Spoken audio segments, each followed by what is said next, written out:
everybody. Welcome to November 24th, 2024.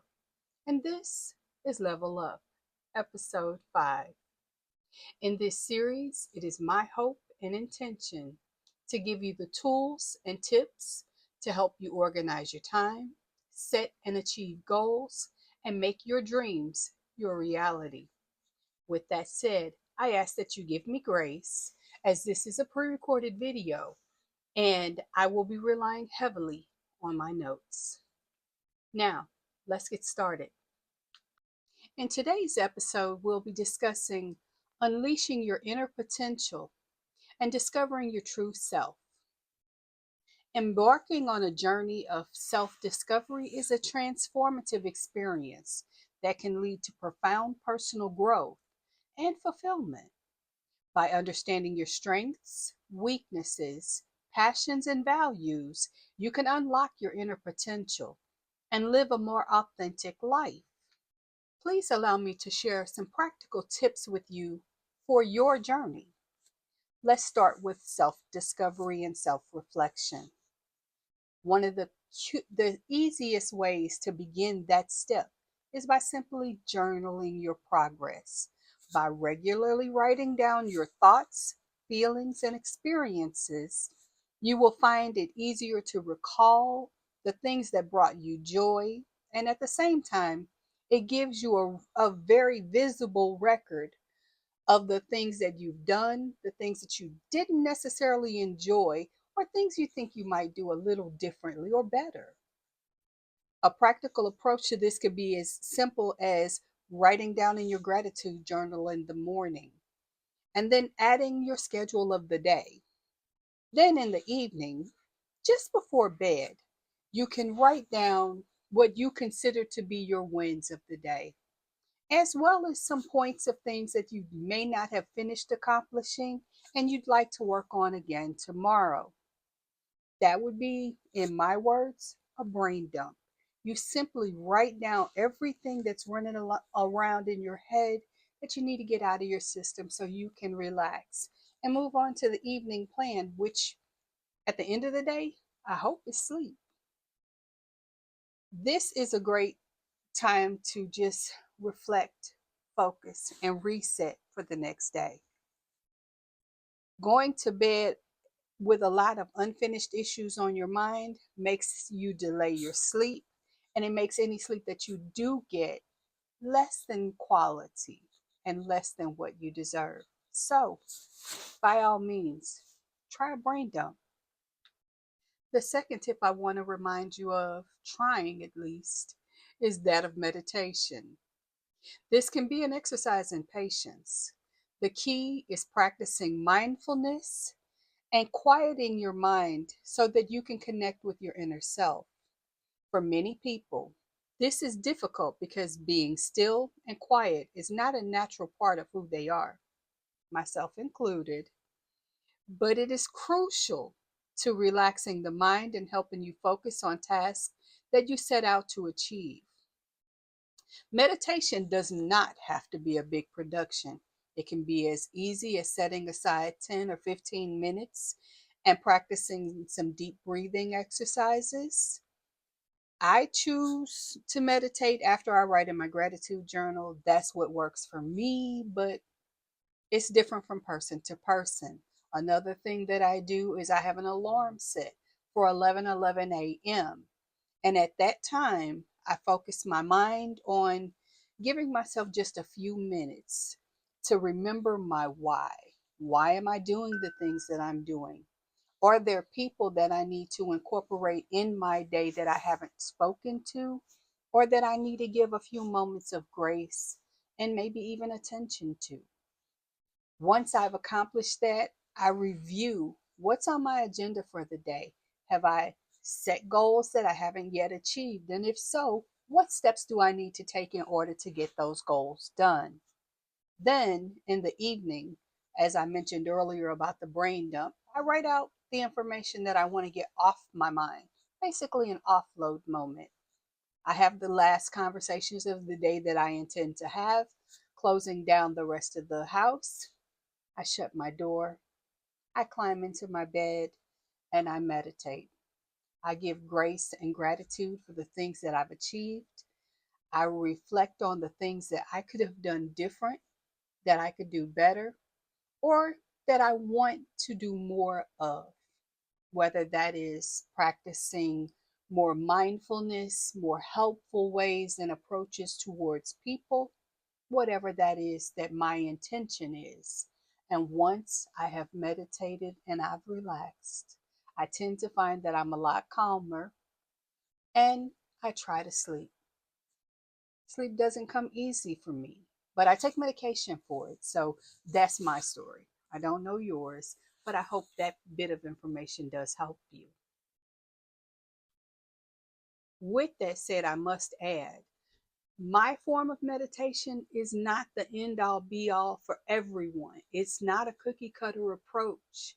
Some people choose to use guided meditation techniques in order to find a calm and relaxed exercise and activity for themselves to do. Others have different ways. Whatever approach you choose, let that be your story and your journey. But by all means, if one technique doesn't work for you, don't give up on meditation because it can be helpful and it certainly can be rejuvenating for your mind. So consider it. A third tip, and this is one that some people will find strange and very hard to swallow: solo time. This is a vital time of self improvement. We are so often consciously and unconsciously influenced by the company we keep. That's why it's important to spend time alone. From learning to tune out others and tune into ourselves, we discover our inner voice and tap into what it is we want to do for ourselves. Maybe you've been influenced that you don't like a particular type of food. By trying something without others around you, you may find your opinion of that particular item has changed. With that said, maybe you always go to the gym with a core group of friends and you don't give your best workout because, let's be realistic, they're probably not pushing you as hard as you could go. With that in mind, maybe you need to find a new gym time and then go on your own, using your own inner dialogue as your coach for how strong you are, how strong your body is, and how hard you can push yourself. Believe me, the goals you set for yourself are always going to be more real, more sincere, and more authentic than anyone else can put in front of you. Let you be your accountability partner. No matter what you choose to do as a solo act, focus on recognizing that you are in good company. I remember an occasion when I was driving with my teenage son. He immediately began to get comfortable and go to sleep. And after having spent 10 and a half hours working, to have to drive another 2.5 hours to get to our destination, I really was looking forward to him keeping me company while I drove that distance. Of course, seeing him go to sleep did not make me smile. So I asked him, "Hey, can you stay awake and talk to me while we make this journey?" He looked at me with the most sincere look and said, "Talk to yourself. You'll have the best conversation." And I promise you, that child turned his back on me and went to sleep. Here's the funny part: he was absolutely right. I could only laugh at the situation because how did he get so wise?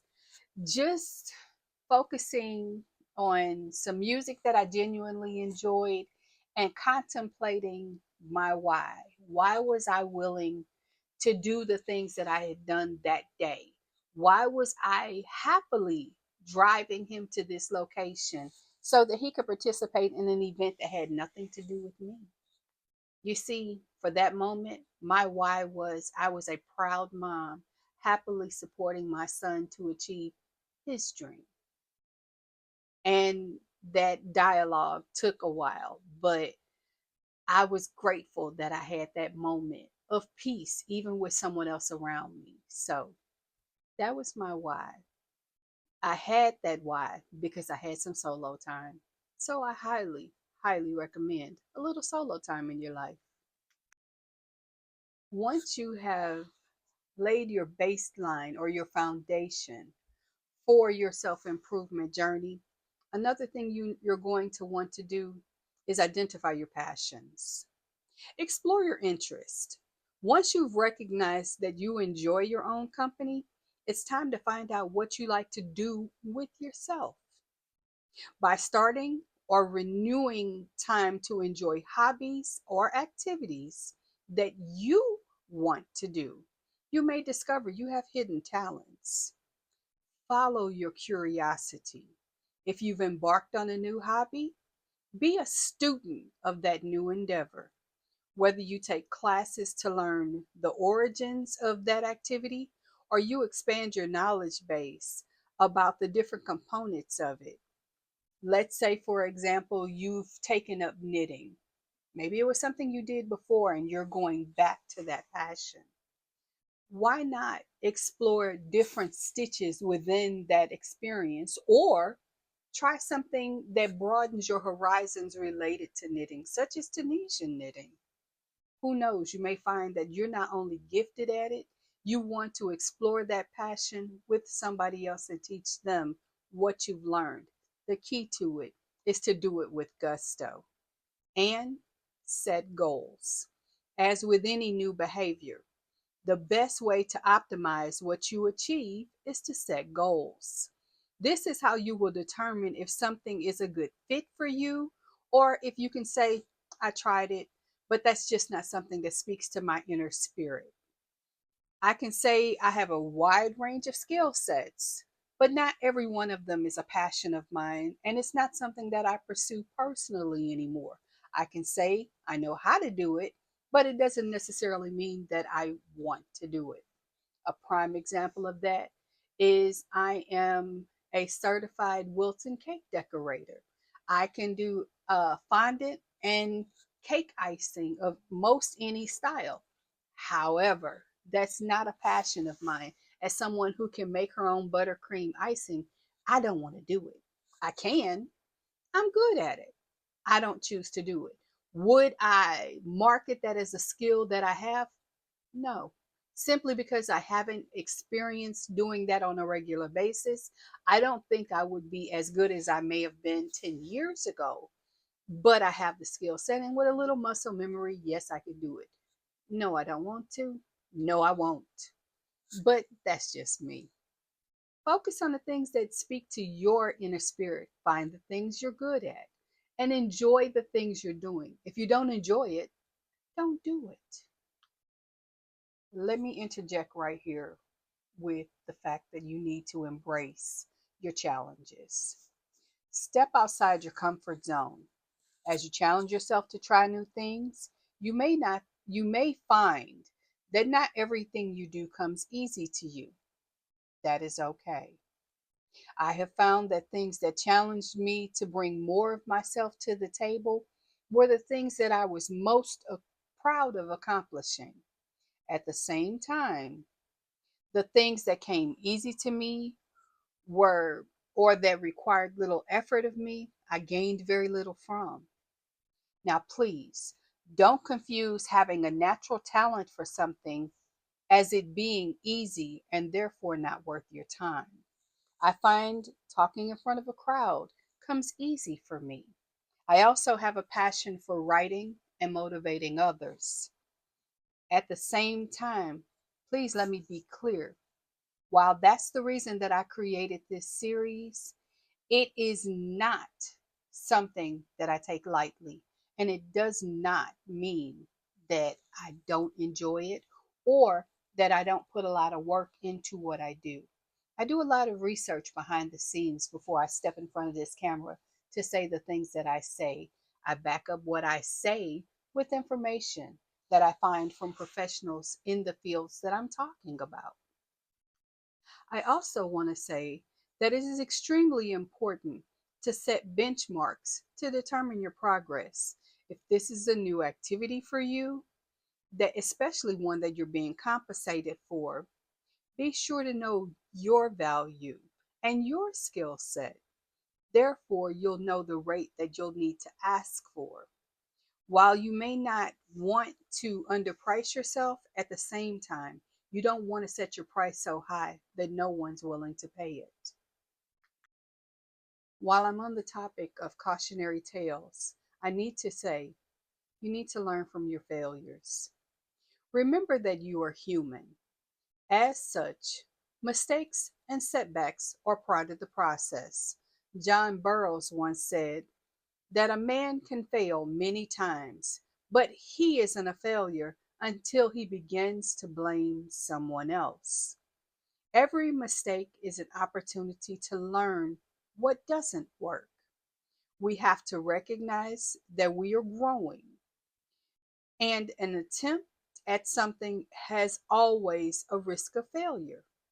So, always be open to the concept and try new things anyway, because those efforts you may discover a completely new way of doing things. In a previous episode, I spoke about being resilient. This absolutely ties into that concept. So feel free to rewatch that episode. Focus on your flexibility as a part of your growth and appreciate the new you, because the new you is the best you ever. Now let's talk about cultivating positive relationships. Surround yourself with positive people. You are a product of your surroundings. W. Clement Stone is the author of this statement, and what he meant by this is we are impacted and affected by the people and the environment we surround ourselves with. You have to understand that it is those very things that influence your habits, your opinions, and your success in life. If everyone in your life is constantly speaking negatively, you will in turn find that you have a negative mindset. If you surround yourself with people who are positive and passionate about the things in their lives, you too will become passionate and positive about the things that are happening in your life. I have to share with you at this moment that one of the things that helps me stay positive or return to a center of positivity is a book I read many years ago and refer to on a regular basis. That book is Rhinoceros Success by Scott Alexander. This book is one of my favorite books to remind myself of what my mindset should be, and I go right back to it. By adopting simple structures and habits that I learned from that book, I am more able to keep my mind in a good and healthy place. In fact, just 3 weeks before I started this channel, I reread that book. I found that it motivated me and inspired me to do the things that others weren't doing, to be the person that I wanted to be, and yet might have felt a little afraid to try. And if you read this book and you adopt some of those habits, do me a favor. Return to this video and leave me a comment and tell me that you have, because I want to meet some new rhinos out there. Another concept we need to all try to work on is active listening. We need to practice this on a more regular basis. And I have to admit that this is an area that I still have a lot of growing to do. All of us, all too often, have a habit of listening to weaponize the statements that are being made, to interject our point of view, or to amplify our voice. As a talkative person, the idea of using my ears more than using my mouth doesn't come easily to me. I recognize that about myself, and I'm working to do better. Sometimes I become passionate, and as such, I will start talking and interrupt others when I should be listening. I admit this. I'm working on it, and I hope as you grow in your journey, you work on it as well. Know that the more we listen, the better we understand the people in our surroundings, and the better we know what to do and how to behave in their presence. Listening to others is also an act of empathy. Acting, active listening can be an expression of love, especially when we don't interject our opinion or compare our experiences to theirs. You see, by listening, occasionally we allow the speaker to resolve their own problems, essentially, to fix their own wagon. And that way they're able to set new goals and come through a situation with a healthier mindset instead of our voice in their head. Add to the list of things that you're going to want to work on. Build strong bonds. Part of your overall development needs to include the people in your everyday life. In as much as it's crucial for you to find time to be alone, we are by no means an island, and therefore we should not be isolating ourselves from everyone in our life. I cannot stress enough how healthy relationships with your core connections will always fulfill you in ways that no one else can.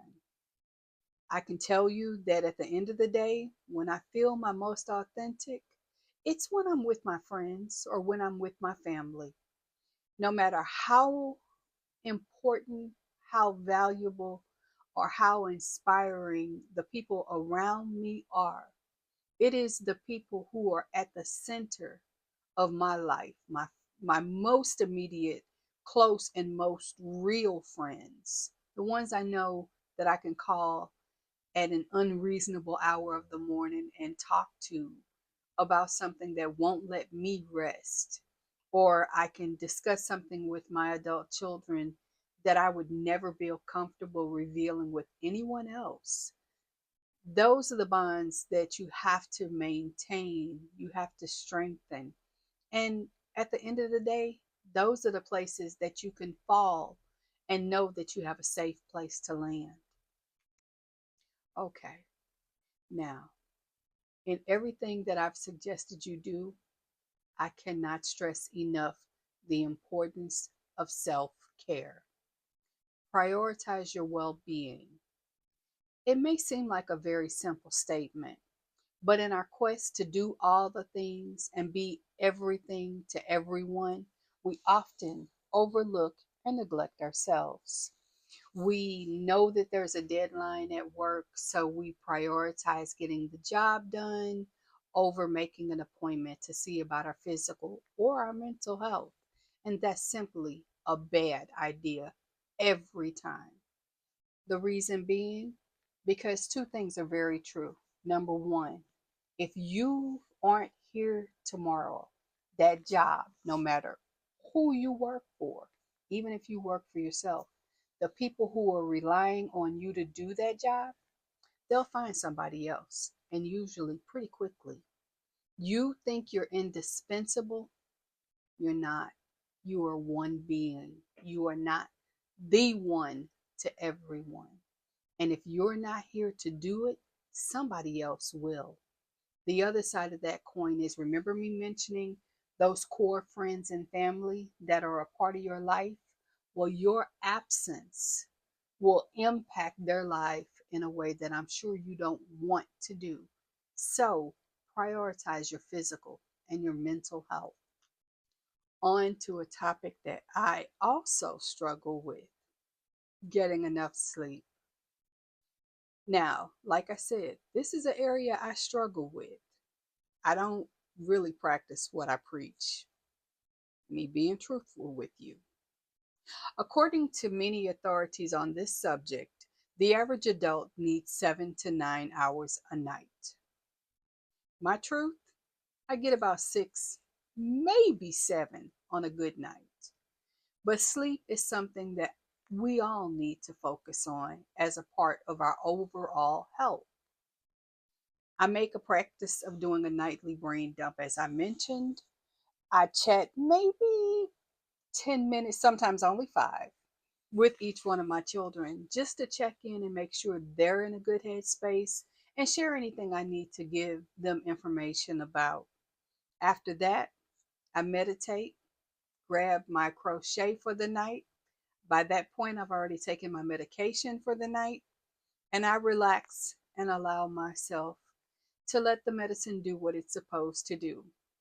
My barometer of when it's time to stop crocheting is when I've made 3 mistakes in a row, or those mistakes have been very close together.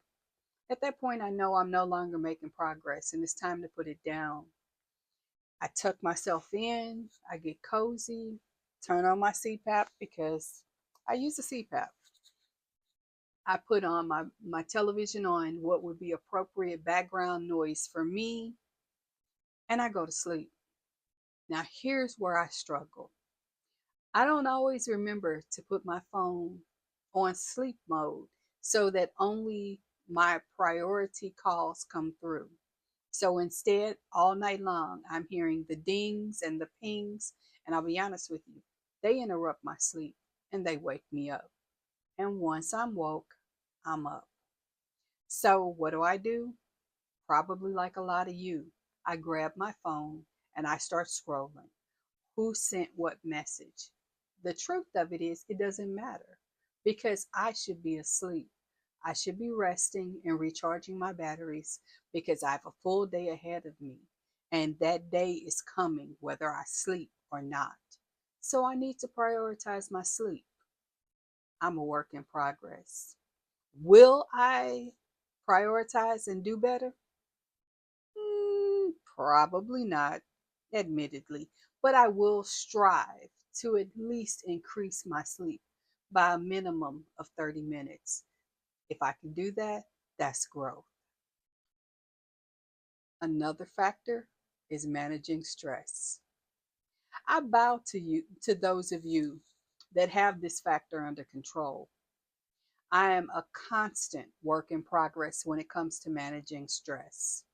As the primary caregiver for my son, as the head of my household, heck, as the caregiver for the families that I provide care for, I wear a lot of hats. For me, life is synonymous with stress. So, how do I handle it? The answer? By practicing the approaches that I've outlined in this series. I sincerely do write down my schedule.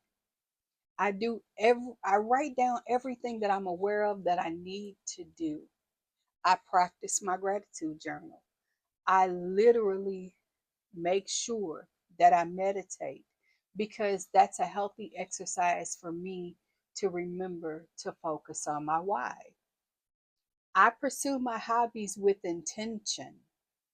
I maintain my healthy connections with my family and my friends. I take my health very seriously. And admittedly, while I say all of that, I'm growing still in some areas. I'm learning to say yes to myself. And I'm trusting that still small voice in my head that takes my inventory and says that I'm good enough. I feed my body and I mind the things that motivate me. If something is exciting for me, I pursue it with vigor.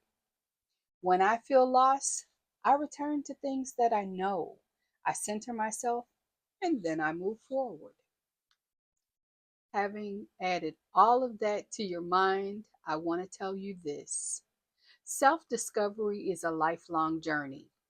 You have to be patient with yourself and celebrate your progress.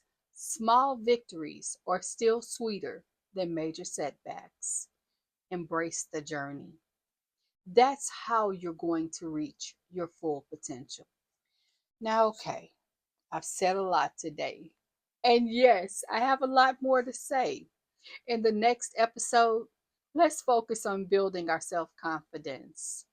Until then, I want you to get something to eat, drink your water, have some fun today, and don't forget to level up. I'll see you next time. Bye bye.